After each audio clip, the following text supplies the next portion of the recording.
Hi అందరికీ. ఓ చిన్న కథ. ఒక ఊర్లో ఒక వ్యాపారి ఉండేవాడు. ఆ వ్యాపారికి మొదటి ప్రియారిటీ తన బిజినెస్ మాత్రమే. ప్రతి దాన్ని బిజినెస్ తోటే ముడిపెట్టి ఆలోచించేవాడు. ఏ పని చేయాలన్నా ఒకటికి 4 సార్లు ఆలోచిస్తూ ఉండేవాడు. ఏం చేస్తే లాభం వస్తుంది?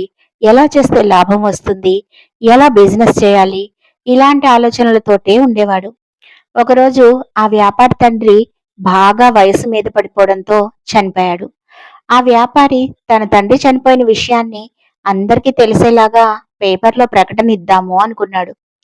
ఒక న్యూస్ పేపర్ ఆఫీస్కి కాల్ చేసి తను ఒక ప్రకటన ఇవ్వాలి అన్నట్లుగా చెప్పాడు.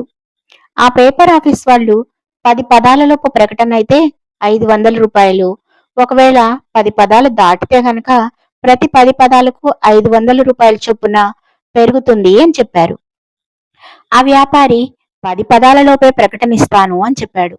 అతను ప్రకటన ఇలా రాశాడు: మా తండ్రి గారు రామయ్య గారు కన్నుమూశారు అని రాసి దానివైపు ఒకసారి పరిశీలనగా చూశాడు.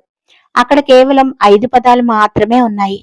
ఎలాగో పత్రిక వాళ్ళకి 500 ఇస్తున్నాను, మిగతా 5 పదాలు మాత్రం ఎందుకు వదిలేయాలి అని బాగా ఆలోచించాడు. అతనికి ఒక ఆలోచన తట్టింది. వెంటనే ప్రకటన రాసి పత్రిక వారికి పంపించాడు. ఆ పత్రిక వారు ఆ ప్రకటన చదివి ఆశ్చర్యపోయారు.